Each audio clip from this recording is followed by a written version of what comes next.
हमने अपनी पिछली क्लास में जो डिस्कस किया, आज हम उससे आगे जाएँगे। मैं डॉक्टर वरुण छाछर, एसोसिएट प्रोफ़ेसर विधि संकाय लखनऊ विश्वविद्यालय, और हम सूचना अधिकार अधिनियम 2005 के विषय में अ, डिस्कशन कर रहे हैं। और लगातार इस विषय में हमारी मेरी लास्ट क्लासेस में भी मैंने कई ऐसे विषयों पर डिस्कशन आपके साथ किया है जो बहुत ही महत्वपूर्ण विषय हैं, और हम पिछली बार केंद्रीय सूचना आयोग के गठन के विषय में डिस्कशन कर रहे थे। उस डिस्कशन से आगे बढ़ते हुए अब, क्योंकि केंद्रीय सूचना आयोग एक स्टैट्यूटरी बॉडी है और एक न्यायिक प्रक्रिया के तहत जो संभावनाएँ और जो व्यवस्थाएँ धारा 12 और धारा 13 के अंतर्गत सूचना का अधिकार अधिनियम अ, व संशोधन अधिनियम के अंतर्गत जो सूचना आयुक्त प्रमुख, मुख्य सूचना आयुक्त और प्रत्येक सूचना आयुक्तों को जो 5 वर्ष की अवधि के लिए और 65 वर्ष की आयु तक अधिवक्ता होने तक जो नियुक्ति प्राप्त की जाती है, वह विषय हमने अपनी जो पिछली डिस्कशन है उसमें डिस्कस किया। और जब हम इससे आगे बढ़ रहे हैं तो हम ये भी देख रहे हैं कि जो हमारे मुख्य सूचना आयुक्त हैं और जो हमारे सूचना आयुक्त हैं, उनकी जो धारा 13 के अंतर्गत जो उनकी अवधि है वह 5 वर्ष है, और उन्हें पुनर्नियुक्ति की कोई व्यवस्था इस हमारे सूचना के अधिकार अधिनियम में नहीं है। तो उनका जो जो जो केंद्रीय सूचना आयुक्त और सूचना आयुक्त, मुख्य सूचना आयुक्त दोनों का जो स्टैट्यूटरी अंडरस्टैंडिंग है, वो धारा 14 के अंतर्गत हम समझने का प्रयास करते हैं, जहाँ यदि ऐसी कोई व्यवस्था आती है, जहाँ प्रावधानों के अंतर्गत जब अपने अधिकार क्षेत्र से बाहर कोई मुख्य सूचना आयुक्त या कोई भी सूचना आयुक्त कोई विषय पर अ अपना जा रहे हैं, तो उन परिस्थितियों में उन्हें अपने पद से हटाया जा सकता है, और इसके लिए महामहिम राष्ट्रपति द्वारा उन्हें अपने कार्यालय से हटाया जाएगा। और इसके इसी संदर्भ में एक जाँच रिपोर्ट भी बड़ी महत्वपूर्ण हो जाती है, जो जाँच रिपोर्ट इन मामलों में ये निर्धारित करती है कि क्या वह अपने अधिकार क्षेत्र के अंतर्गत कार्य कर रहे हैं। और सबसे बड़ा विषय जो उपखंड 3 के अंतर्गत आता है, वो ये आता है कि जो प्रमुख 3 विषय हैं, जिनके अंतर्गत उन्हें अपने पद से हटाया जा सकता है। इनफैक्ट ये 3 नहीं 4 विषय हैं, जिसमें पहला विषय जो है वो जब उन्हें दिवालिया घोषित किया जाता है तब। दूसरा, एक ऐसे अपराध के लिए उन्हें दोषी ठहराया जाता है जिसमें राष्ट्रपति विचार से नैतिक अधमता शामिल हो, या फिर अपने पद के कार्यकाल के दौरान उन्होंने अपने कार्यालय के कर्तव्यों के बाहर किसी भी भुगतान रोजगार से कोई उनका लेना-देना हो, कोई वहाँ संलग्न हो इस तरह की किसी एक्टिविटी में। और सूचना के विचार से मन या शरीर की दुर्बलता के कारण यदि अब इनकैपेसिटी हो जाए, और उनकी जो जो मेंटल इनकैपेसिटी है या जो उनकी फिजिकल इनकैपेसिटी है, वो उन्हें अपने दायित्वों के निर्वहन में किसी तरह से यदि रोक रही है, तो उन परिस्थितियों में उनको पद से हटाया जा सकता है। यह बड़ा महत्वपूर्ण है यहाँ इस बात को समझना कि जो मुख्य सूचना आयुक्त और जो हमारे सूचना आयुक्त हैं, उनका जो निलंबन है धारा 14 उपधारा 1 के अंतर्गत, वह बेसिकली 2 बड़े विषयों पर निर्भर करता है। 4 ये मैंने आपके सामने कंडीशंस रखी हैं, लेकिन 2 बड़े विषय हैं, दुर्व्यवहार और अक्षमता। तो यदि ऐसा कभी भी पाया जाता है कि अपने अधिकार क्षेत्र से बाहर जाकर किसी विषय वस्तु पर कोई निर्धारण किया जा रहा है, किसी भी सूचना आयुक्त द्वारा या मुख्य सूचना आयुक्त द्वारा, तो उन परिस्थितियों में राष्ट्रपति, महामहिम राष्ट्रपति जी द्वारा अपनी शक्तियों का प्रयोग करते हुए उन्हें उनके पद से वह हटा सकते हैं। ऐसी व्यवस्था हमारे सूचना के अधिकार अधिनियम के अंतर्गत स्पष्ट रूप से दी गई है। जब हम इससे थोड़ा आगे बढ़ते हैं तो हम ये देखते हैं कि जो शिकायत है किसी भी तरह की, यदि सूचना से के विषय में कोई भी यदि शिकायत है, तो धारा 18(1) के अंतर्गत सीआईसी को निम्नलिखित परिस्थितियों में किसी भी व्यक्ति से शिकायत प्राप्त करने और उसकी जांच करने का अधिकार होता है। यहाँ ये भी बड़ा महत्वपूर्ण हो जाता है कि शिकायत प्राप्त करने वाला शिकायत प्राप्त करने और जांच करने की जो शक्तियाँ हैं, वह जब कोई लोक सूचना अधिकारी या उप लोक सूचना अधिकारी नियुक्त नहीं होने के कारण कोई अपीलकर्ता अपना सूचना का अधिकार आवेदन जमा करने में असमर्थ है, या वे सूचना का अधिकार आवेदन लेने से इनकार करते हैं। मतलब या तो ऐसी परिस्थिति हो कि वहाँ जो सीपीआईओ है वही अपॉइंटेड नहीं है, डेजिग्नेटेड सीपीआईओ, या फिर ऐसी परिस्थिति है कि वहाँ कोई जो ऑफिस है, जो जो आरटीआई सेल है, वहाँ वहाँ जो है आवेदन ही नहीं ले रहे हैं। तो ये दोनों वो परिस्थितियाँ हैं जो धारा 18 में शिकायत प्राप्त करने और जाँच करने की शक्ति के अंतर्गत आती हैं। तो ये बड़ा महत्वपूर्ण विषय है। यहाँ तक मैं अपनी पिछली डिस्कशन में आपके साथ था, और अब मैं इससे थोड़ा-सा आगे बढ़ते हुए मैं आपके समक्ष वह विषय रखूँगा जो बड़ा महत्वपूर्ण विषय है, और वह विषय ये है कि धारा 18 की उपधारा 3 के अंतर्गत जो शक्तियाँ हैं केंद्रीय सूचना आयोग के पास, वह शक्तियाँ सिविल कोर्ट के अधिकारों के अंतर्गत आती हैं। और जो जो हमारी नागरिक का प्रक्रिया है, जो नागरिक प्रक्रिया संहिता है 1908, उसके तहत जो दीवानी अदालत के निहित जो अधिकार हैं, वह सब अधिकार केंद्रीय सूचना आयोग को दिए गए हैं। यहाँ यह भी बड़ा समझना महत्वपूर्ण है कि इन व्यक्तियों की उपस्थिति यहाँ बड़ी महत्वपूर्ण हो जाती है, और इसीलिए कोई भी व्यक्ति जिसके खिलाफ जो सीपीआईओ है, जिनके विषय में ये विषय केंद्रीय सूचना आयोग के समक्ष लाया गया है कि उन्होंने अपनी शक्तियों का दुरुपयोग किया है और उन्होंने कोई सूचना जो जो एप्लीकेंट है उसको नहीं दिया है, तो उन परिस्थितियों में ये बड़ा महत्वपूर्ण हो जाता है कि उसके खिलाफ कार्रवाई की जानी अवश्यंभावी हो जाती है। यहाँ ये भी बड़ा महत्वपूर्ण है कि जो जो व्यक्तियों की उपस्थिति है, देखिए सिविल कोर्ट का अधिकार जब केंद्रीय सूचना आयोग के समक्ष आ जाता है, तो ये भी बड़ा महत्वपूर्ण हो जाता है कि जो केंद्रीय सूचना आयोग है, उनके पास किसी भी व्यक्ति को उपस्थिति में बुलाने के लिए बाध्य करना और उन्हें शपथ पर मौखिक या लिखित साक्ष्य देने के लिए या दस्तावेज या किसी भी विषय पर उनको प्रस्तुतिकरण करने के लिए बाध्य किया जा सकता है। उन्हें कहा जा सकता है कि आपको आना होगा, आपको अपीयर होना होगा और आपको इस विषय में जो भी बात कहनी है वह लिखित मौखिक या तो आप शपथ पत्र के द्वारा उसे जमा करेंगे या दस्तावेजों के प्रकटीकरण और निरीक्षण की आवश्यकता भी यदि महसूस होती है, तो उन परिस्थितियों में दस्तावेजों के साथ भी सक्षम अधिकारी को बुलाया जा सकता है, और उन परिस्थितियों में उस सक्षम अधिकारी से वह सभी दस्तावेज लिए जा सकते हैं और उनका निरीक्षण किया जा सकता है। अब यहाँ ये भी बड़ा महत्वपूर्ण हो जाता है कि जो हलफनामे हैं, हलफनामे पर जो साक्ष्य प्राप्त करना है, वह भी बड़ा महत्वपूर्ण विषय है। क्योंकि जो हलफनामा है, वह इस बात को पूर्ण करता है कि जो भी आप कह रहे हैं, कल आप उससे बदल नहीं सकते। तो हलफनामे के अंतर्गत आपको ये बताना होगा कि आपने सूचना क्यों नहीं दी, और यदि आपने सूचना दी, तो वह सूचना पूर्ण सूचना क्यों नहीं थी, और ऐसे कई विषय इस तरह के विषयों में आ सकते हैं। अब यहाँ ये और भी महत्वपूर्ण हो जाता है कि यदि कोई किसी भी लोक अभिलेख में या उसकी प्रतियां किसी भी अदालत या कार्यालय में हैं, तो यहाँ ये भी बड़ा महत्वपूर्ण है कि यदि यदि कोर्ट ने मना किया है, तो एग्जेम्पशन है सेक्शन 8 में कि आप वो सूचना नहीं देंगे। लेकिन यदि कोर्ट ने मना नहीं किया है, तो उन परिस्थितियों में जो अभिलेख हैं, लोक अभिलेख, उनकी जो सर्टिफाइड कॉपीज़ हैं, उन्हें मँगाया जा सकता है। यहाँ गवाहों और दस्तावेजों को का भी परीक्षण किया जा सकता है, समन जारी किए जा सकते हैं, और किसी अन्य विषय पर जो कि निर्धारित किया जा रहा हो, उस पर भी जो संज्ञान लेने की जो प्रक्रिया है, वह आयोग के पास है। अब यहाँ जो आयोग का अपीलीय क्षेत्राधिकार है, वह भी बड़ा महत्वपूर्ण हो जाता है। देखिए सूचना का अधिकार शासन अपील के लिए 2 स्तरीय तंत्र का निर्माण करता है, और धारा 19 आयोग को अपील पर विचार करने की शक्ति प्रदान करती है। तो केंद्रीय सूचना आयोग अपील प्रक्रिया नियम 2005 में अधिसूचित किए गए हैं। इन नियमों में अपील पर निर्णय लेने की प्रक्रिया की सामग्री शामिल है। धारा 19(1) में प्रावधान है कि कोई भी व्यक्ति जो निर्दिष्ट समय के भीतर निर्णय प्राप्त नहीं करता है या केंद्रीय लोक सूचना अधिकारी के निर्णय से व्यथित है, ऐसी अवधि की समाप्ति के 30 दिनों के भीतर या इस तरह के निर्णय की प्राप्ति से ऐसे अधिकारी को जो प्रत्येक लोक प्राधिकरण में केंद्रीय लोक सूचना अधिकारी के पद पर वरिष्ठ हो, को प्रथम अपील की प्रधानता दे सकता है। देखिए ये बड़ा महत्वपूर्ण विषय है। हमको ये समझना पड़ेगा कि जो धारा 19 है, वह आयोग को अपील पर विचार करने की शक्ति प्रदान करता है। देखिए सूचना का अधिकार अधिनियम के तहत जब पहली इंस्टेंस पे धारा 6 के अंतर्गत कोई भी एप्लीकेंट सूचना मांगता है और यदि समयबद्ध 30 दिनों में वह सूचना नहीं मिलती है, तो पहली अपील प्रथम अपीलीय अधिकारी के समक्ष जाती है, और जो दूसरी अपील है,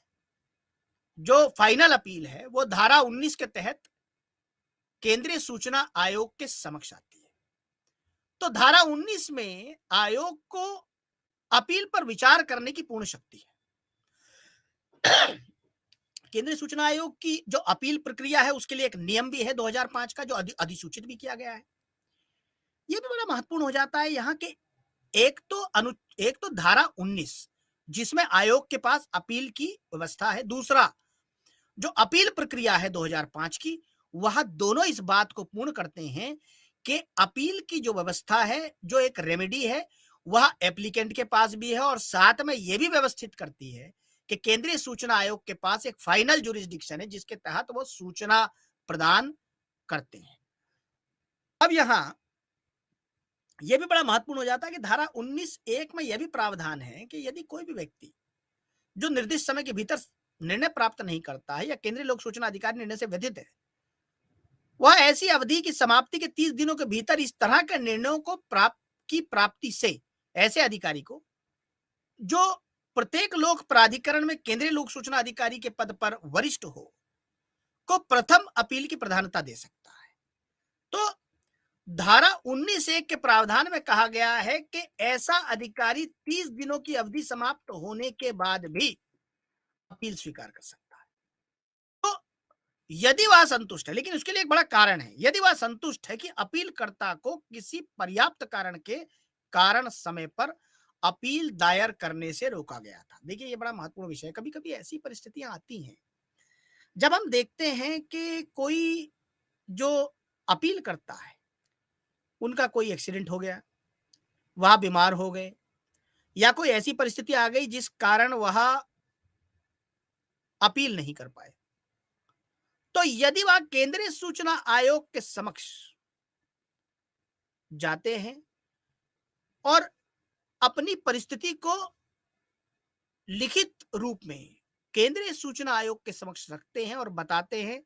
कि इन परिस्थितियों के कारण मैं अपील नहीं हो पाया, तो मुझे थोड़ा समय दिया जाए, तो वहां 30 दिन का जो समय है उसको भी बढ़ाया जा सकता है। तो यहां यह बड़ा महत्वपूर्ण हो जाता है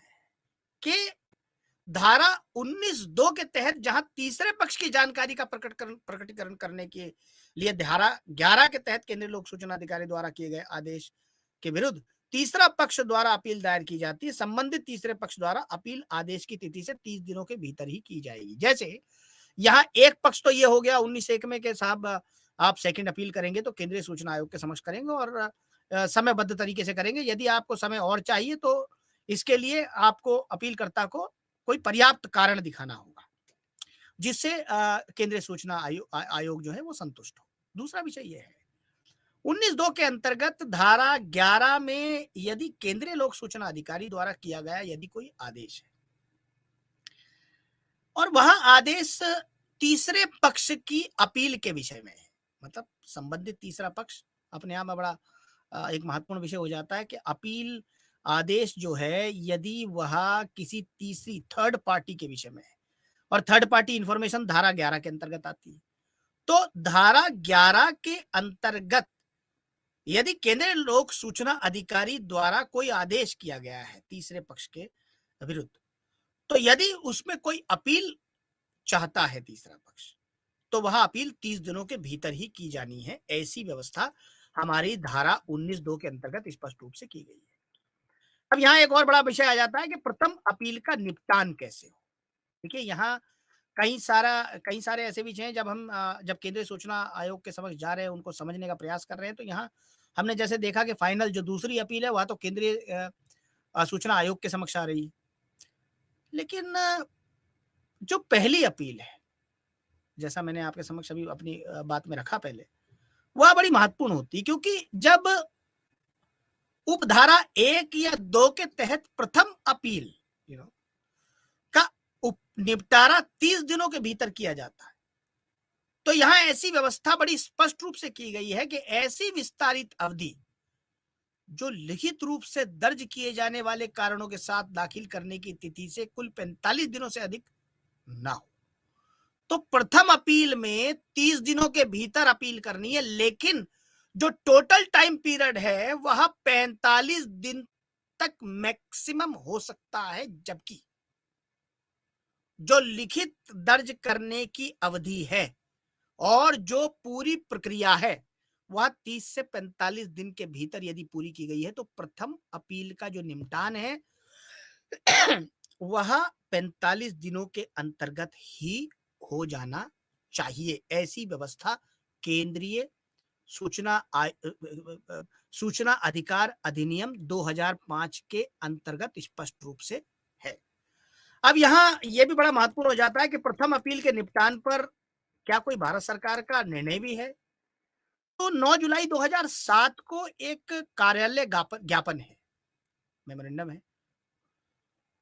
वह जारी किया गया है कि यदि केंद्रीय लोक सूचना अधिकारी अपीलीय प्राधिकारी द्वारा पारित आदेश को लागू नहीं करता है और उच्च अधिकारी के हस्तक्षेप की यदि कोई आवश्यकता है, तो अपीलीय प्राधिकारी को यह विषय लोक प्राधिकरण में अधिकार के ध्यान में लाना चाहिए। जो केंद्रीय लोक सूचना अधिकारी के विरुद्ध कार्रवाई करने में सक्षम हो, ऐसा सक्षम अधिकारी आवश्यक कार्रवाई करेगा ताकि सूचना का अधिकार अधिनियम के प्रावधानों के क्रियान्वयन को सुनिश्चित किया जा सके। देखिए यहां यह बड़ा महत्वपूर्ण हो जाता है कि यदि प्रथम अपील का निपटान समय से नहीं होगा, तो जो सूचना का अधिकार है उसकी जो प्रासंगिकता है, जो समयबद्ध उसका जो निपटारा है, वह नहीं हो पाएगा। तो हमको यह समझना बड़ा महत्वपूर्ण है इस विषय में कि केंद्रीय लोक सूचना अधिकारी जो है वह अपीलीय अधिकारी द्वारा पारित आदेश को तत्काल प्रभाव से लागू करें, और यहाँ जो उच्च अधिकारी है उनको उनके हस्तक्षेप की जो है यदि आवश्यकता पड़ती है, तो अपीलीय अधिकारी को यह विषय लोक प्राधिकरण के अधिकारी के ध्यान में लाना चाहिए, क्योंकि यह बड़ा महत्वपूर्ण विषय है, क्योंकि समयबद्ध है ना। यदि समयबद्ध वह जानकारी नहीं साझा की गई, यदि समयबद्ध वह सूचना यदि नहीं दी गई, तो उन परिस्थितियों में जो सूचना का अधिकार अधिनियम की जो व्यवस्था है, जो सूचना अधिकार अधिनियम की जो प्रासंगिकता है, उसका जो उद्देश्य है, उसका जो स्टेटमेंट है, रीजन है, ऑब्जेक्ट है, वह अपने आप में फ्रस्ट्रेट हो जाता है। तो यहाँ ये बड़ा महत्वपूर्ण हो जाता है कि सूचना के अधिकार अधिनियम के प्रावधानों के क्रियान्वयन में यह सुनिश्चित किया जाना बहुत महत्वपूर्ण है कि समय से प्रथम अपील का निपटान हो। अब जहां तक द्वितीय अपील का विषय है, जो द्वितीय अपील है वह धारा 19(3) के अंतर्गत यदि अपील करता प्रथम अपीलीय अधिकारी के निर्णय से संतुष्ट नहीं है, तो उसे निर्णय किए जाने की तिथि से 90 दिन के भीतर सूचना आयोग को दूसरी अपील दायर करनी चाहिए। मतलब देखिए यह बड़ा महत्वपूर्ण विषय है कि जब हम फर्स्ट अपील से और दूसरी अपील यानी सेकंड अपील पे जा रहे हैं, तो धारा 19(3) स्पष्ट कर रहा है कि जो मैक्सिमम समय है, जो अपील दायर करने का मैक्सिमम समय, वह 90 दिन है, बशर्ते केंद्रीय सूचना आयोग किन्हीं परिस्थितियों में यदि वह संतुष्ट है कि अपीलकर्ता के पास दलील है ये कि किन्हीं कारणों से, पर्याप्त कारणों से वह नहीं आ पाया, तो समय वह बढ़ा सकते हैं। उस समय को डिपेंड करेगा कि जो अपील करता है उनकी जो जो जो जो उनका ग्राउंड है, जिस विषय से उन्होंने 90 दिन के भीतर वह नहीं कर पाए, वह पर्याप्त हो और नियमानुसार हो। तो पर्याप्त नियम जो लीगल नियम है, जो लीगल व्यवस्था है, एक्सीडेंट हो गया, आने में समर्थ नहीं थे, हॉस्पिटल में भर्ती थे, कोई ऐसी परिस्थिति जिसमें आपका आ पाना संभव नहीं था, किन्हीं परिस्थितियों में घर में कोई बीमार था, कोई ऐसी परिस्थिति थी जो बहुत ही इमरजेंसी सिचुएशन थी, जहां आप संतुष्ट कर पाए आयोग को कि मैं नहीं आ पाया, इस वजह से मुझे 90 दिन के बाद का भी कुछ समय दे दिया जाए जिससे मैं अपनी अपील दायर कर सकूं। तो यदि संतुष्ट होते हैं केंद्रीय सूचना आयोग, तो ऐसी व्यवस्था वह कर सकते हैं जहां वह 90 दिनों से बाहर भी जा सकते हैं, जहां जो समय है वो तो 90 दिन है, लेकिन उस 90 दिन के बाहर भी वह जा सकते हैं। यहाँ कुछ ऐसे विषय हैं जो दूसरी अपील में बड़े महत्वपूर्ण हो जाते हैं। मुझे लगता है वह विषय हमें बहुत ज़रूरी है समझने। जैसे यदि केंद्रीय लोक सूचना अधिकारी का निर्णय है जिसके विरुद्ध अपील की जाती है, किसी तीसरे पक्ष की जानकारी से संबंधित है, तो केंद्रीय सूचना आयोग उस तीसरे पक्ष को सुनवाई का उचित अवसर देता है। देखिए यदि क्या होता है, कभी-कभी ऐसी परिस्थितियाँ आती हैं कि जो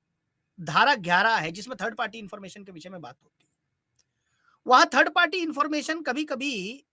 जब दी जाती है, तो यदि तीसरा पक्ष उस जानकारी देने से संतुष्ट नहीं है और वह यदि उसके खिलाफ अपील दायर करना चाहता है, तो उसको तीसरे पक्ष को उचित अवसर देना बहुत ही महत्वपूर्ण है। और इसलिए जब दूसरी अपील की जाती है तो तीसरी पार्टी को वह अवसर प्रदान किया जाना सुनिश्चित करना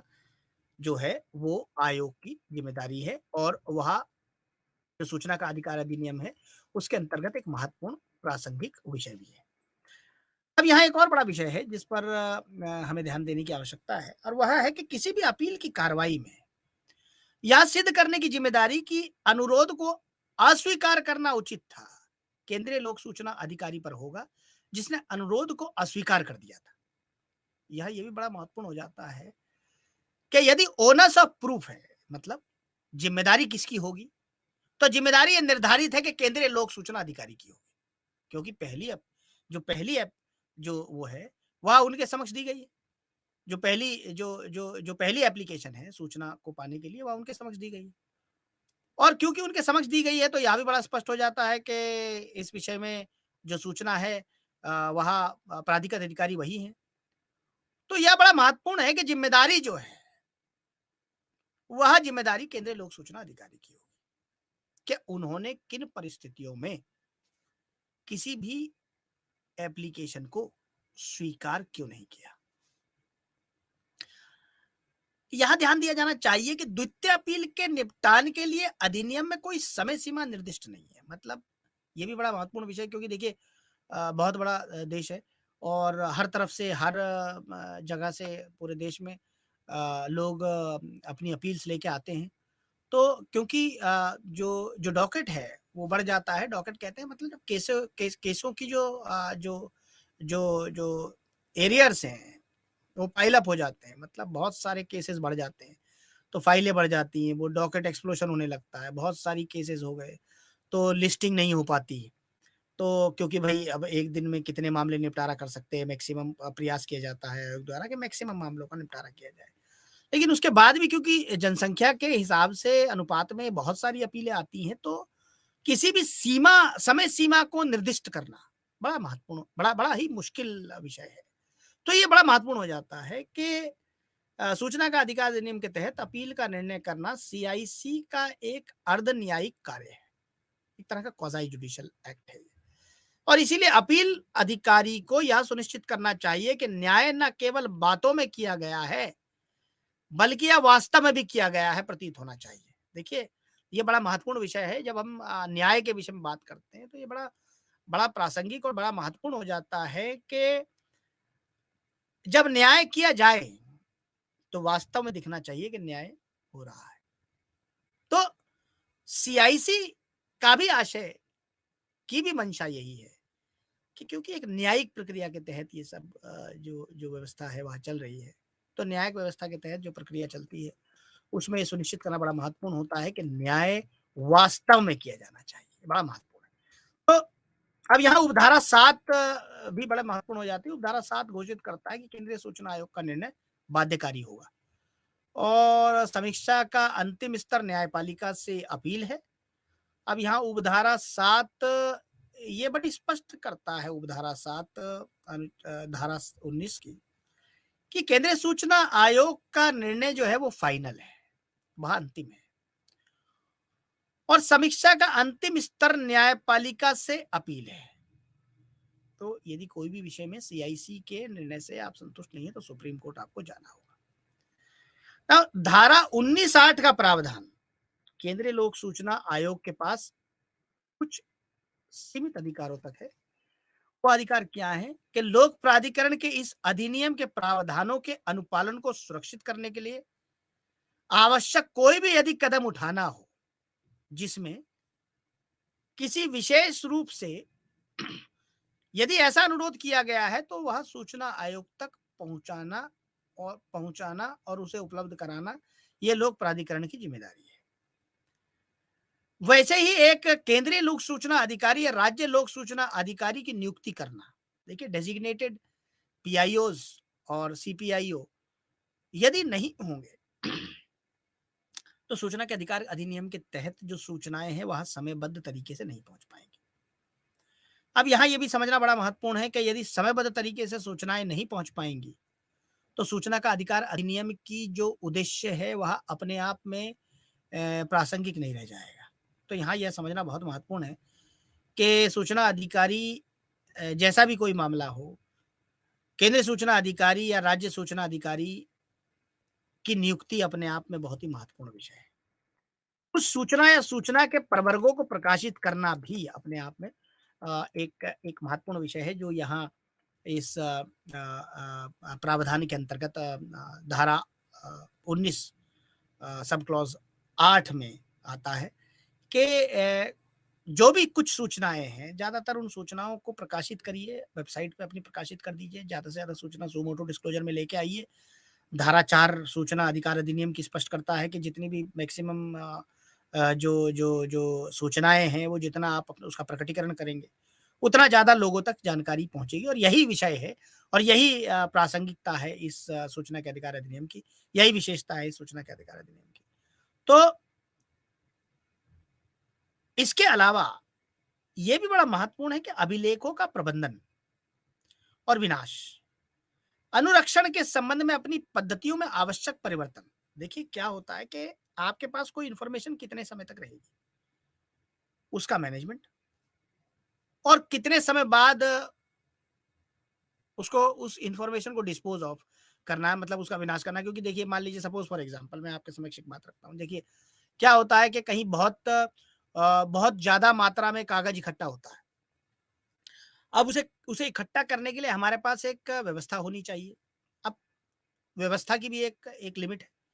यदि वह व्यवस्था 5 साल 10 साल तक सीमित है, कुछ विषयों में जहां अभिलेख जो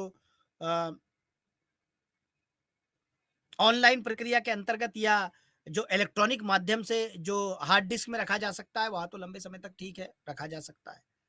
लेकिन कुछ विषय ऐसे हैं, सपोज़ फॉर एग्ज़ाम्पल जैसे हम कभी-कभी बात करते हैं और इसमें बड़ा इम्पोर्टेंट ऑर्डर भी सुप्रीम कोर्ट का है, Aditya Bandopadhyay versus central board of secondary education. यहाँ ये बड़ा समझना महत्वपूर्ण हो जाता है, कभी-कभी आंसर शीट्स का मामला है, तो कितने साल तक आप आंसर शीट रखेंगे? ये तो बड़ा बड़ा मुश्किल विषय है क्योंकि हर सेमेस्टर में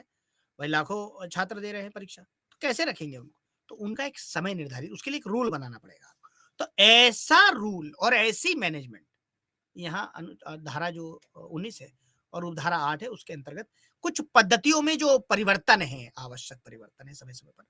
जैसा करना आवश्यक हो, जैसा करना सुनिश्चित हो, वैसा किया जाना चाहिए क्योंकि यह अपने आप में एक बड़ा महत्वपूर्ण विषय है। और हमें इस महत्वपूर्ण विषय पर हमें संज्ञान लेना होगा क्योंकि यदि हमने यह संज्ञान नहीं लिया, तो हम इस विषय पर कोई व्यवस्था नहीं कर पाएँगे। अब इसके लिए ये भी बड़ा महत्वपूर्ण हो जाता है कि जो हमारे जो अधिकारी हैं, जो सूचना के अधिकार से जुड़े हुए हैं, उनका प्रशिक्षण हो और इन प्रशिक्षणों के लिए प्रावधान बनाए जाएँ। देखिए, सबसे बड़ी जो समस्या आज के दौर में जो सूचना के अधिकार अधिनियम के अंतर्गत आती है, वह यह आती है कि जो अधिकारी वर्ग है, जिनके पास ये ज़िम्मेदारी है कि उन्हें समयबद्ध तरीके से सूचना को निस्तारण करना है। अब सूचना का निस्तारण यदि समयबद्ध तरीके से नहीं होगा, तो यह बड़ा मुश्किल हो जाएगा कि किस तरह विषयों को सुसंगत तरीके से, योजनाबद्ध तरीके से, समयबद्ध तरीके से उनका निस्तारण किया जाए। तो अधिकारियों को प्रशिक्षण देना होगा। जो पीआईओज़ हैं, सीपीआईओज़ हैं, जो एसपीआईओज़ हैं, सेंट्रल पब्लिक इंफॉर्मेशन ऑफिसर हैं, जो स्टेट पब्लिक इंफॉर्मेशन ऑफिसर्स हैं, उनको ट्रेन करना पड़ेगा कि किस तरह वो समयबद्ध तरीके से ज्यादा लोगों तक सूचना पहुंचा सके। तो अवेयरनेस और प्रशिक्षण, ट्रेनिंग दोनों बड़े महत्वपूर्ण विषय हैं। वहीं यह भी बड़ा महत्वपूर्ण है कि एक वार्षिक रिपोर्ट जो है हर पब्लिक अथॉरिटी द्वारा अपनी वेबसाइट पर या अपने पटल पर उपलब्ध कराना अनिवार्य होना चाहिए। ये धारा 4 की उपधारा 1 के खंड खा के अनुपालन में एक वार्षिक व्यवस्था है, एक वार्षिक रिपोर्ट प्रदान करना, एक उसको सुनिश्चित करना एक बड़ा महत्वपूर्ण विषय है, क्योंकि अल्टीमेटली यदि समयबद्ध सूचना आम जनमानस तक पहुंचानी है, तो हमें यह ध्यान रखना होगा कि आम जनमानस तक जो सूचना पहुंचानी है, वह सूचना आम जनमानस तक पहुंचे। यह भी महत्वपूर्ण है कि जितनी मैक्सिमम सुमोटो डिस्क्लोजर किया जा सकता है, मतलब जितना ज्यादा स्वयं अपने विभाग की जानकारी को आप अपने पटल पर साझा कर सकते हैं, उसका संज्ञान ले सकते हैं, ज्यादा से ज्यादा लोगों तक उसको पहुंचा सकते हैं अपनी वेबसाइट और अपने पटल द्वारा, उससे अपने आप में सूचना का आदान प्रदान आसान हो जाएगा और सूचना के अधिकार अधिनियम की जो व्यवस्था है वह पूर्ण रूप से कार्य कर सकेगी। तो जो सुमोटो डिस्क्लोजर है वह अपने आप में धारा 4 के अंतर्गत एक बड़ा महत्वपूर्ण विषय है। जितनी ज़्यादा स्वेच्छा से आप इंफॉर्मेशन अपने अपने पब्लिक अथॉरिटी अपने उसमें अपनी वेबसाइट्स पे और अपने पटल पर देगी, उतना ज़्यादा जो बेहतर डिस्पेंसेशन है, जो इंफॉर्मेशन का डिस्पेंसेशन है वो होगा। यहाँ ये भी महत्वपूर्ण हो जाता है कि यदि किसी भी हानि या किसी भी नुकसान के लिए शिकायतकर्ता को यदि प्रतिपूरित करने के लिए लोक प्राधिकरण की यदि कोई आवश्यकता होती है, तो वह भी करना, उसे भी सुनिश्चित करना एक महत्वपूर्ण व्यवस्था है, जो सूचना के अधिकार अधिनियम 2005 के अंतर्गत स्पष्ट रूप से दी गई है। यहां यह भी समझना महत्वपूर्ण है कि इस अधिनियम के तहत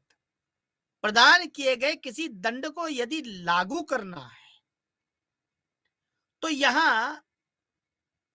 यह जिम्मेदारी प्राधिकृत अधिकारियों की है। मान लीजिए कि कोई पेनल्टी इंपोज कर दिया है, कोई दंड इंपोज कर दिया है, समयबद्ध तरीके से सूचना नहीं उपलब्ध कराई, तो सीपीआईओ पर दंड 250 रुपए प्रतिदिन के हिसाब से होता है, जो कि मैक्सिमम 25,000 तक जा सकता है। तो जब 250 रुपए प्रतिदिन के हिसाब से 25,000 तक मैक्सिमम जा सकता है, तो हम ये देख रहे हैं कि सपोज एक हाइपोथेटिकल एग्जांपल ले लेते हैं कि यदि किसी के ऊपर 25,000 का दंड कर दिया गया है, अर्थदंड, तो उसको सुनिश्चित करना अधिनियम के तहत उन अधिकृत अधिकारियों की जिम्मेदारी है जिस सेक्शन से वह सूचना उपलब्ध नहीं हो पाई है, जिस प्राधिकारी के द्वारा वह सूचना नहीं दी गई है, तो दंड लागू कराना भी अपने आप में एक बड़ा महत्वपूर्ण विषय है। आवेदन को अस्वीकार करना, ये जो जो धारा 19 है उसके तहत आपको रीज़न देना पड़ेगा आप क्यों अस्वीकार कर रहे हैं। ये ज़िम्मेदारी सीपीआईओ की है और सीपीआईओ इसके लिए पूर्णतः ज़िम्मेदार होगा, और यदि कल को यह पाया जाता है कि उन्होंने अस्वीकार किया है और बिना किसी रीज़नेबल ग्राउंड के स्वीकार किया और उसके लिए कोई रीज़निंग नहीं दी है, तो उन परिस्थितियों में ये बहुत महत्वपूर्ण हो जाता है कि उनके खिलाफ दंड की जो प्रक्रिया है, जो जो पेनल्टी की जो प्रक्रिया है, हमारे प्रावधान है, जिसको हम आगे डिस्कस करेंगे सूचना के अधिकार अधिनियम में, वह अपने रूप में, अपने प्रासंगिक रूप में पूर्णतः वो परिलक्षित होती है। यहाँ धारा 19(9) भी बड़ी महत्वपूर्ण है। धारा 19(9) के तहत केंद्रीय लोक सूचना अधिकारी, धारा 19(9) के तहत केंद्रीय सूचना आयोग को यदि शिकायतकर्ता लोक प्राधिकरण को अपील के किसी भी अधिकार सहित अपने निर्णय की सूचना यदि देनी है, तो ये बड़ा महत्वपूर्ण है कि जो शिकायत करता है और जो लोक प्राधिकरण है, यहां जो अपील की व्यवस्था है, वह अपील की व्यवस्था इसीलिए की गई है जिससे कि जो निर्णय है वो दिया जा सके, और वहां निर्णय की जो सूचना है वह भी महत्वपूर्ण है। देखिए, सूचना ही ना पहुंचे, यदि अपीलकर्ता के पास सूचना ही ना पहुंचे, तो उसको कैसे पता लगेगा कि भाई किन विषयों को ध्यान में रखकर ये निस्तारण किया गया है। तो यह निस्तारण अपने आप में बड़ा महत्वपूर्ण है, और यह निस्तारण तभी महत्वपूर्ण होता है जब हम सूचना के अधिकार अधिनियम के तहत उन विषयों को प्रासंगिक रूप से आम जनमानस तक पहुंचाते हैं जिन विषयों को ध्यान में रखकर सूचना अधिकार अधिनियम बनाया गया है। देखिए, ये एक फंडामेंटल राइट है, ये एक मौलिक अधिकार है और ये एक लीगल अधिकार भी है। तो यदि निर्णय की कॉपी ना पहुंची शिकायतकर्ता तक, तो ये तो घोर अन्याय हो जाएगा। तो इसीलिए धारा 19(9) में बड़ा स्पष्ट रूप से कहा गया है कि निर्णय की सूचना देना अनिवार्य है और वह अपीलकर्ता तक पहुंचनी चाहिए और ये जिम्मेदारी प्राधिकरण की है। तो धारा 19(10) भी अपने आप में बड़ा महत्वपूर्ण है और वह भी बड़े प्रासंगिक विषय पर बात कर रहा है और यह है कि धारा 19 उपधारा 10 के अंतर्गत आयोग यह आदेश देता है कि अधिनियम के तहत निर्धारित प्रक्रिया के अनुसार अपील का निर्णय हो। मतलब 19 धारा 19 उपधारा 10 यह आदेश देता है कि केंद्रीय सूचना आयोग अधिनियम के तहत निर्धारित प्रक्रिया के अनुसार अपील का निर्णय हो। यदि वह नहीं हो रहा है तो उन परिस्थितियों में यह भी महत्वपूर्ण हो जाता है कि धारा 19 अपने आप में एक महत्वपूर्ण विषय प्रासंगिक रूप से रख रहा है। वह यह सुनिश्चित कर रहा है कि आम जनमानस तक ज्यादा से ज्यादा सूचनाएं पहुंचे, समयबद्ध तरीके से पहुंचे। यह भी सुनिश्चित हो कि जिम्मेदारी किसकी है, यह भी सुनिश्चित हो कि जो जो ऑर्डर दिया गया है उसकी कॉपी जो है अपीलकर्ता तक पहुंचे। तो यह सभी विषय अपने आप में बहुत महत्वपूर्ण है, बहुत प्रासंगिक विषयों पर चर्चा कर रहे हैं और ज्यादा से ज्यादा लोगों तक जब यह व्यवस्था पहुंचती है तो अपने आप में एक प्रासंगिक विषय डेवलप होता है जो बहुत ही महत्वपूर्ण प्रासंगिक विषय है। अब यहां जो धारा 20 है वह भी बड़ी महत्वपूर्ण है। धारा 20 जो दंड लगाने की शक्ति है, जो पेनल्टी इंपोज करने की जो पावर है, उस विषय में बात करती है। तो धारा 20 के तहत आयोग सूचना का अधिकार अधिनियम के क्रियान्वयन और प्रभावशीलता के लिए जिम्मेदार है। यदि लोक सूचना अधिकारी के पास उचित कारण के बिना सूचना के लिए आवेदन प्राप्त करने से यदि कोई इनकार कर दिया है किसी भी परिस्थिति में, तो यह बड़ा स्पष्ट है कि धारा 20 के तहत जो भी जन सूचना अधिकारी है, कोई भी लोक सूचना अधिकारी है, बिना किसी कारण के यदि सूचना देने से इनकार कर दिया उन्होंने, तो दंड के अधिकारी होंगे। ऐसी व्यवस्था धारा 20 के अंतर्गत स्पष्ट रूप से दी गई है। यहां यह भी बड़ा महत्वपूर्ण हो जाता है कि धारा 7 की उपधारा 1 के तहत निर्दिष्ट समय के भीतर जानकारी प्रस्तुत नहीं की गई। देखिए, जो धारा 20 है उसका पहला विषय तो यह है कि आपने आवेदन प्राप्त करने से इनकार कर दिया तो आपके ऊपर पेनल्टी लगेगी। दूसरा, आपने जो निर्दिष्ट समय है 30 दिन का जो समय है,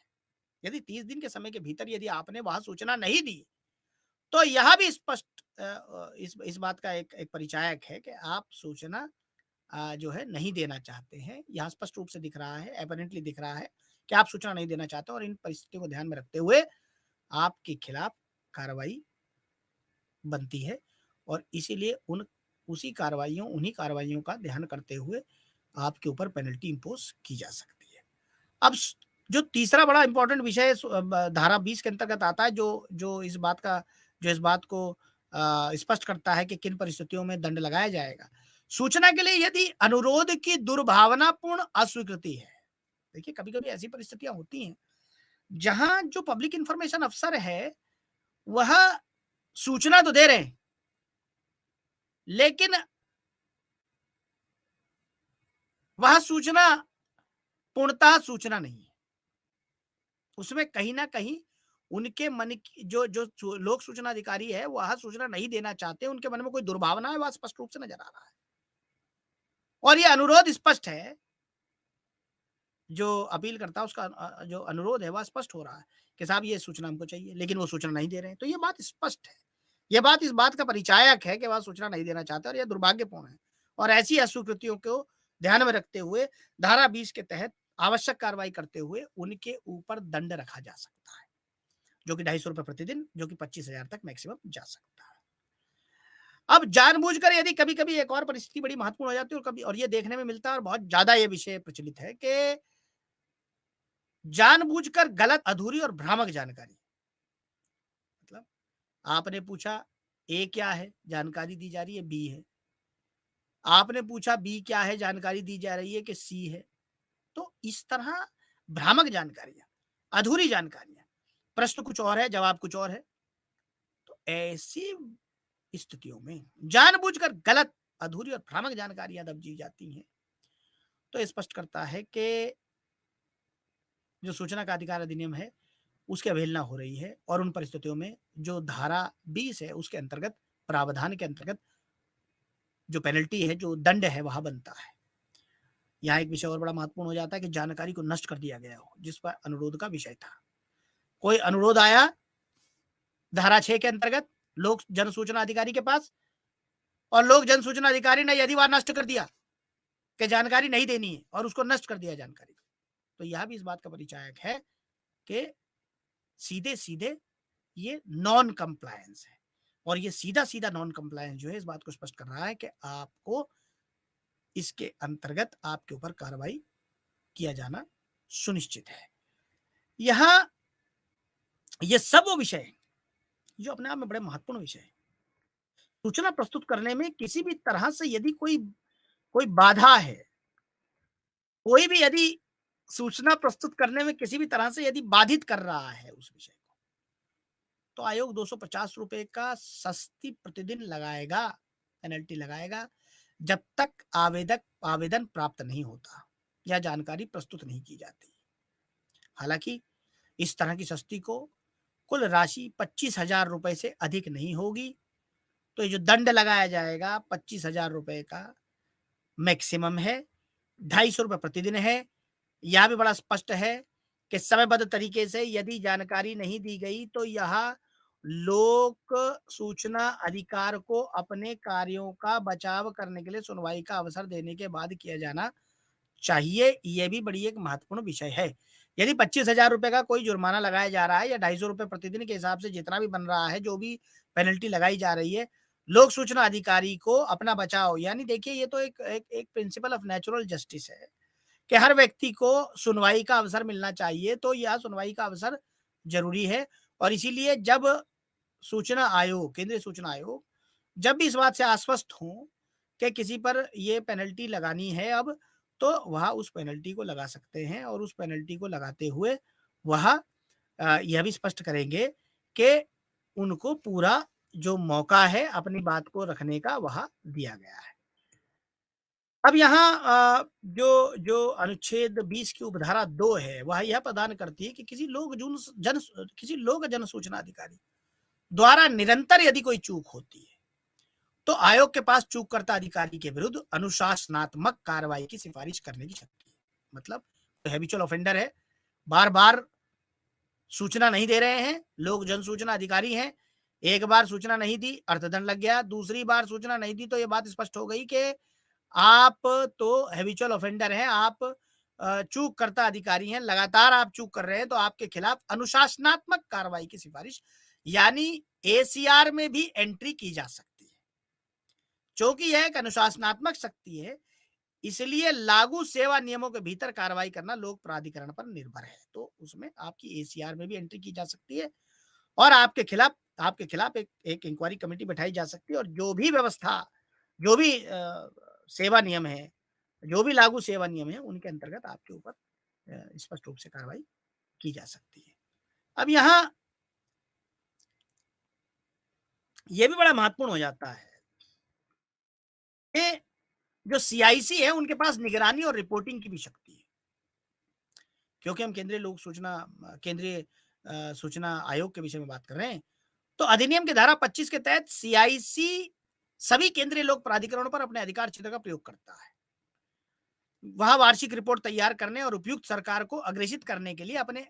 अधिदेश को पूरा करने के लिए लोक प्राधिकरणों से एक निर्धारित परफॉर्मे में ऑनलाइन त्रैमासिक रिटर्न मांगता है। कितना निस्तारण हुआ, कितने विषयों की जानकारियां दी गई, कितने पेंडिंग है। तो इस उद्देश्य के लिए सूचना का अधिकार अधिनियम 2005 की धारा 2H के तहत परिभाषित सभी लोक प्राधिकरणों का आयोग के साथ पंजीकृत होना आवश्यक है। तो सूचना का अधिकार अधिनियम 2005 की धारा 25 के अनुसार लोक प्राधिकरण के लिए आयोग का त्रैमासिक रिटर्न जमा करने की कानूनी आवश्यकता है। तो हमको ये भी बड़ा महत्वपूर्ण है समझना, और ये भी बड़ा महत्वपूर्ण है इस बात पर हमें आना कि हर 3 महीने में एक स्टेटस रिपोर्ट तैयार की जानी चाहिए जो शासन को भेजी जाए, इन सभी लोक प्राधिकरणों द्वारा, और केंद्रीय सूचना आयोग द्वारा शासन को भेजी जाए, केंद्रीय सरकार को भेजी जाए, और वहाँ सूचना जो है वहाँ सभी केंद्रीय जो लोक प्राधिकरण है वहाँ से मंगाई जाएगी। आयोग द्वारा किए गए प्रयासों के कारण लगभग 97% लोक प्राधिकरणों की रिपोर्टिंग वर्ष 2019-20 तक की जा चुकी है। तो ये भी अपने आप में बड़ा एक ऐतिहासिक विषय है जिसको हमें समझने की आवश्यकता है। और जब हम केंद्रीय सूचना आयोग के कुछ, क्योंकि हम केंद्रीय सूचना आयोग के विषय में बात कर रहे हैं, तो कुछ ऐतिहासिक निर्णय भी हैं।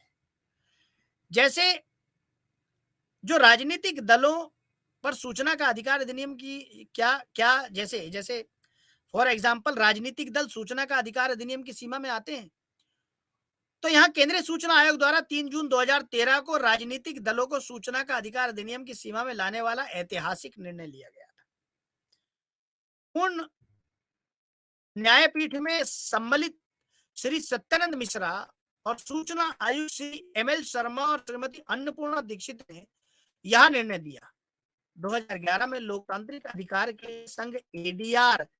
के श्री एससी अग्रवाल और श्री अनिल बैरवाल द्वारा दायर सूचना का अधिकार आवेदनों पर निर्णय लेने के लिए आदेश जारी किया गया। सूचना का अधिकार आवेदन 6 राष्ट्रीय स्तर के राजनीतिक दलों की पारदर्शिता और कानून की सीमा में लाने के लिए दायर किया गया था। वहाँ सभी दल कांग्रेस पार्टी, भारतीय जनता पार्टी, भारतीय communist party, communist party of India, भारतीय कम्युनिस्ट पार्टी, राष्ट्रवादी कांग्रेस पार्टी, बहुजन समाज पार्टी इत्यादि, ये सभी वह दल थे जिनके विषय में आरटीआई फाइल की गई थी कि क्या जो है ये सूचना के अधिकार अधिनियम के अंतर्गत आते हैं। तो यहाँ बस स्पष्ट आदेश दिया गया है, ऐतिहासिक आदेश है, और आदेश के अंतर्गत केंद्रीय सूचना आयोग कह रहे हैं कि हमें यह निष्कर्ष निकालने में कोई संकोच नहीं है कि जो भी पॉलिटिकल पार्टीज यहाँ रखी गई हैं, जिसमें Indian national Congress, BJP, CPI, CPIM, NCP, BSP को केंद्र सरकार द्वारा पर्याप्त रूप से वित्त पोषित किया गया है, और इसलिए उन्हें अधिनियम की धारा 2H के तहत लोक प्राधिकरण माना जाता है। तो ये बड़ा महत्वपूर्ण जो जो जो जो ऑर्डर है केंद्रीय सूचना आयोग द्वारा जारी किया गया है। और 21 नवंबर 2014 को आयोग द्वारा राजनीतिक दलों को उनके 3 जून 2013 के आदेश का पालन न करने पर कारण बताओ नोटिस भी जारी किया गया था। तो ये इस बात का परिचायक है कि कैसे केंद्रीय सूचना आयोग जो सूचना का अधिकार अधिनियम है उसकी जो प्रासंगिकता है, उसकी जो व्यवस्था है, उसकी जो जो जो जो उसकी न्याय की जो उसकी क्षमता है, उस क्षमता को जाहिर करते हुए, उसको आगे बढ़ाते हुए वह आम जनसाधारण तक, बहुतायत तक उन उन उन विषयों के द्वारा जो विषय उनके समक्ष उनके संज्ञान में लाए गए हैं सूचना के अधिकार अधिनियम के तहत, उनका निर्धारण करते हुए, उनका निस्तारण करते हुए जो जो सूचना है उन तक पहुंचा रहा है। अब यहाँ एक बड़ा महत्वपूर्ण विषय ये भी एक ऐतिहासिक निर्णय था कि सीबीआई क्या सूचना के अधिकार अधिनियम की द्वितीय अनुसूची के तहत छूट का दावा कर सकती है या नहीं कर सकती। तो इसमें निर्णय लिया गया सीआईसी द्वारा कि चूंकि central bureau of investigation CBI एक जांच एजेंसी है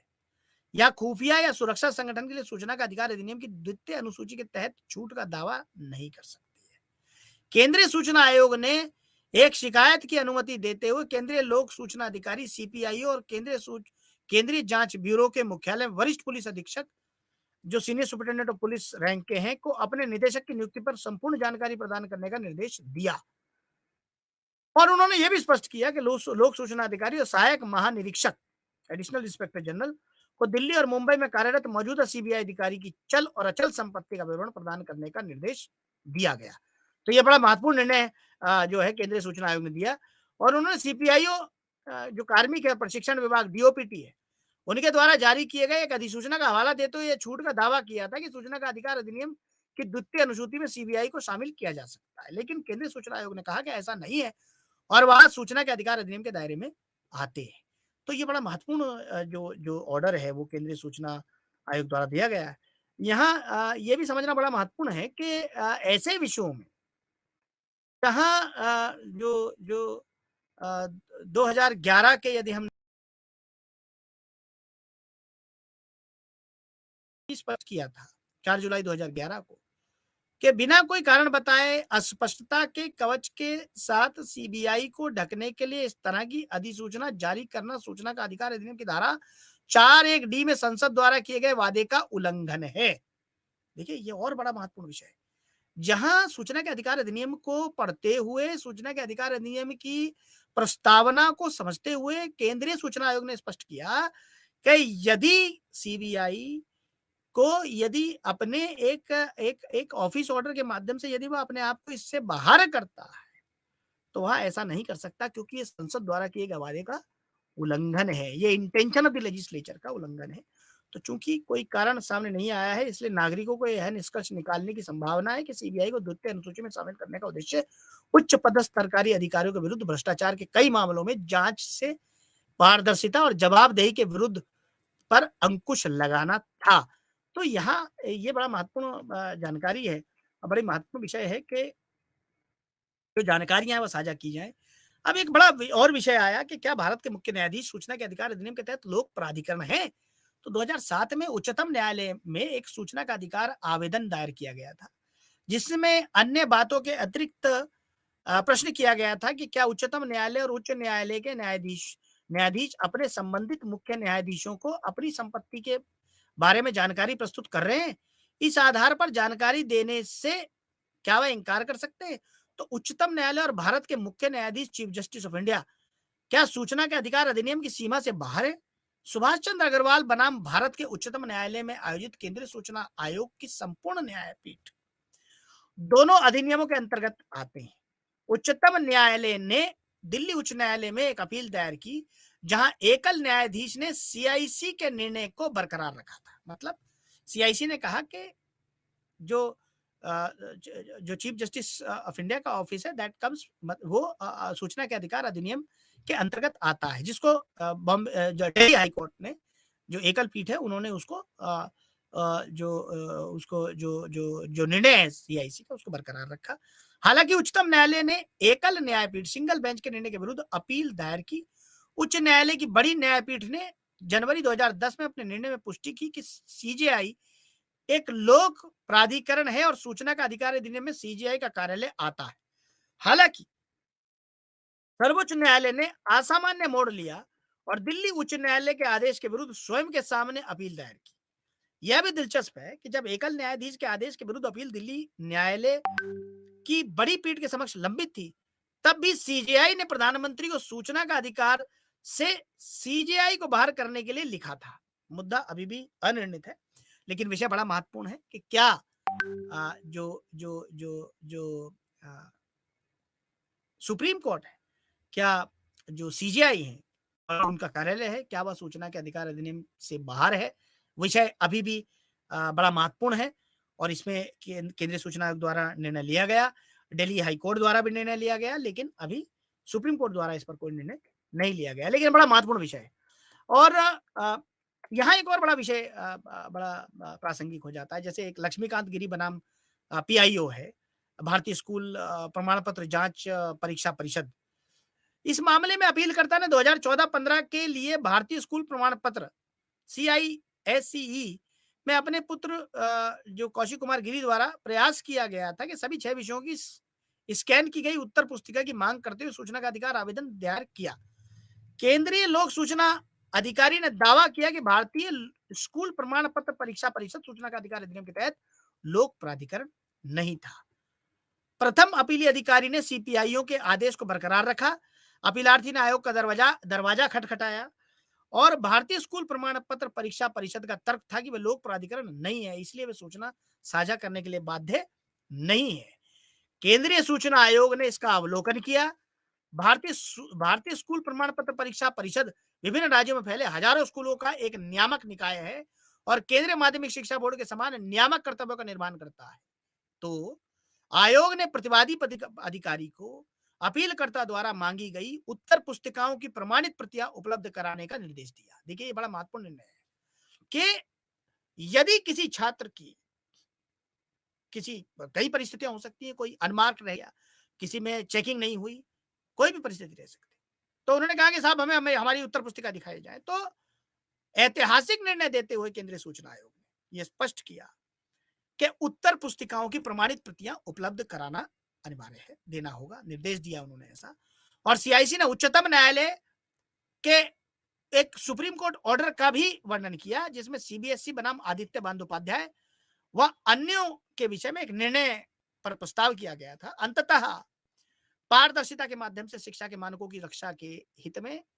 उम्मीदवारों की उत्तर पुस्तिकाओं को साझा करने का निर्णय अपने आप में एक ऐतिहासिक निर्णय है। और क्योंकि माननीय उच्चतम न्यायालय के ऐतिहासिक निर्णय के अनुसार केंद्रीय माध्यमिक शिक्षा बोर्ड या किसी अन्य विश्वविद्यालय या माध्यमिक शिक्षा बोर्ड जैसे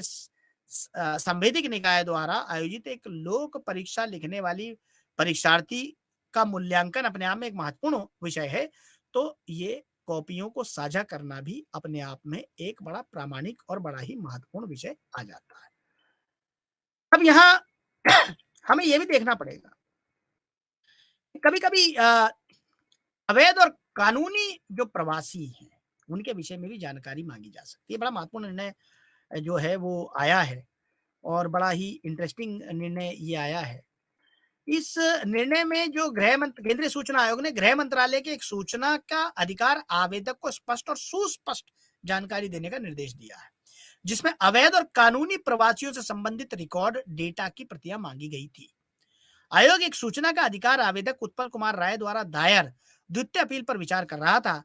जिसमें अपने सूचना का अधिकार आवेदन में विशेष रूप से पश्चिम बंगाल में अवैध प्रवासियों के संबंध में फाइल नोटिंग और रिकॉर्ड की प्रतियां मांगी गई थी। उन्होंने आयोग से संपर्क किया और कहा कि गृह मंत्रालय, मिनिस्ट्री ऑफ होम अफेयर्स ने विशिष्ट वादित जानकारी देने की अपेक्षा अपने सूचना का अधिकार आवेदन को कई लोक प्राधिकरणों में स्थानांतरित कर दिया है।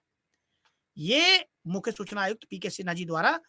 मंत्रालय को राष्ट्रीय हित में पहचानते हुए कानूनी और अवैध प्रवासियों के संबंध में एक समेकित रिकॉर्ड डेटाबेस बनाए रखने का परामर्श दिया और कहा कि सूचना को साझा किया जाए। देखिए कितना महत्वपूर्ण ये जानकारी है। ये महत्वपूर्ण जानकारी अपने आप में बड़ा प्रासंगिक एक ऑर्डर है सीआईसी द्वारा। एक विषय में और आपके साथ रखूंगा, अपनी वाणी को विराम दूंगा आज के लिए, कि पति अपनी पत्नी का बैंक विवरण मांग रहा है, तो क्या वह ऐसा कर सकता है? हालांकि एक अन्य मामले में पवन कुमार सलूजा बनाम आयकर तथ्यात्मक मैट्रिक्स का विश्लेषण करते हुए सीआईसी ने कहा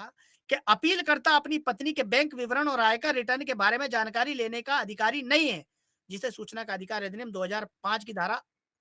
81 जे के तहत छूट दी गई है। तो क्योंकि मैटर प्राइवेसी का है, किसी व्यक्ति की व्यक्तिगत सूचना है और व्यक्तिगत सूचना को साझा नहीं किया जा सकता, तो यहाँ केंद्रीय सूचना आयोग ने यह स्पष्ट कर दिया कि ऐसे विषय में जहां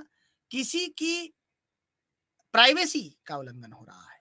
तो उन विषयों में कोई जानकारी साझा नहीं की जा सकती। ये बड़ा महत्वपूर्ण विषय है, बड़ा बड़ा प्रासंगिक विषय है। और इन सब विषयों को देखने समझने के बाद ये बड़ा स्पष्ट हो जाता है कि सूचना के अधिकारों के अधिनियम के क्रियान्वयन में केंद्रीय सूचना आयोग की जो भूमिका है वह बहुत ही निर्णायक है, वह बहुत ही प्रासंगिक है। उसकी अपनी एक आधार है, उसकी अपनी एक महत्वपूर्ण जो है प्रासंगिकता है। और हमें ये याद रखना होगा कि ये प्रासंगिकता अपने आप में इसलिए भी महत्वपूर्ण हो जाती है क्योंकि सूचना का अधिकार अधिनियम एक मौलिक अधिकार है, एक कानूनी अधिकार है और आम जन साधारण के लिए, एक गरीब व्यक्ति के लिए, एक न्याय पाने वाले शोषित के लिए ये बहुत बड़ा एक वेपन है। और इसलिए हमें ये समझने की आवश्यकता है कि यदि समयबद्ध तरीके से हम सूचनाओं का निस्तारण करेंगे, जैसा कि माननीय केंद्रीय सूचना आयोग समय-समय पर कर रहा है, हमें लगता है कि इस तरह से हम जनसाधारण तक ज़्यादा से ज़्यादा सूचनाओं का क्रियान्वयन कर पाएँगे, ज़्यादा से ज़्यादा सूचनाओं को उन तक पहुँचा पाएँगे। मुझे लगता है यह अपने आप में एक बहुत बड़ा विषय है और इसका निर्धारण केंद्रीय सूचना आयोग समय-समय पर कर रहा है।